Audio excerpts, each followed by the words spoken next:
Cet homme est né en 1809. En 1816, à 7 ans, forcé à travailler parce qu'on est en train d'expulser sa famille. En 1818, il perd sa mère. En 1828, il perd sa sœur. En 1831, il lance son premier business et il fait faillite. En 1832, il se présente aux élections législatives. Il perd.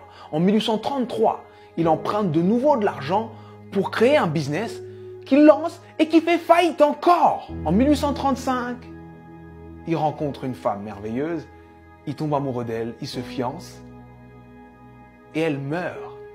En 1836, il rentre dans une période sombre de sa vie, il rentre dans une dépression profonde. Et il reste alité pendant 6 mois consécutifs. Mais il se relève. Il se relève et cette même année, 1836, il se représente aux élections législatives et il perd de nouveau. En 1840, il se présente pour être électeur. Il perd. Et en 1842, il rencontre la femme avec qui il va finir sa vie, sa femme. Il tombe amoureux, il se fiance, il se marie et elle lui donne 4 enfants. Et il en perd 3. En 1843, il se présente au Congrès et il perd. En 1845, il se présente de nouveau au Congrès et il perd de nouveau. En 1850, son fils meurt. En 1854, il se présente au Sénat, il perd. En 1956, il se présente pour être vice-président. Il n'a même pas 100 voix. En 1958, il se présente de nouveau au Sénat et il perd de nouveau. Et en 1960, Abraham Lincoln est élu président des États-Unis d'Amérique. Et il fait 2 mandats exceptionnels qui font de lui l'un des présidents les plus respectés et les plus impactants de l'histoire des États-Unis. C'était important que je te raconte cette histoire.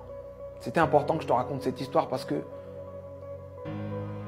on voit le héros, mais on ne voit pas les coulisses de la réussite. Il faut que tu acceptes les coulisses de ta réussite. Peu importe la difficulté, peu importe ce qui se passe, peu importe ce que tu dis, sache que tant que tu respires, ton but t'attend. Tant que tu respires, ton rêve t'attend. Et je vais te dire une chose que je veux que tu gardes dans ta tête et dans ton cœur le plus longtemps possible et que tu te répètes le plus souvent possible. Les épreuves que tu trouves sur ton parcours sont adaptées à ton potentiel. Les petits potentiels ont de petites épreuves. Les gros potentiels ont de grosses épreuves. On peut tous, dans nos vies, prendre des feuilles, noter les dates des moments les moins drôles de nos vies, les moments les plus difficiles de nos vies, et faire une liste comme celle que je viens de faire pour Abraham Lincoln.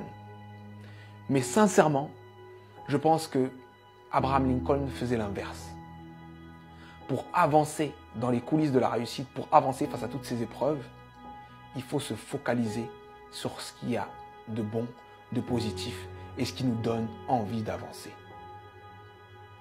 Donc, je sais que ça peut être dur d'être au cœur de la tourmente, ça peut être dur de perdre des gens, de faire face à l'échec encore et encore et encore. Mais concentre-toi sur ce que tu es en train d'essayer d'accomplir et accomplis-le. Et je peux te garantir que parce que tu es passé par là, tu as changé l'ampleur, le sens et le goût de ta réussite. Alors traverse ces épreuves. Elles sont adaptées à ton potentiel, elles sont là pour te faire grandir. C'était Sudei, j'espère que cette vidéo t'a plu et si elle t'a plu, partage-la. Merci.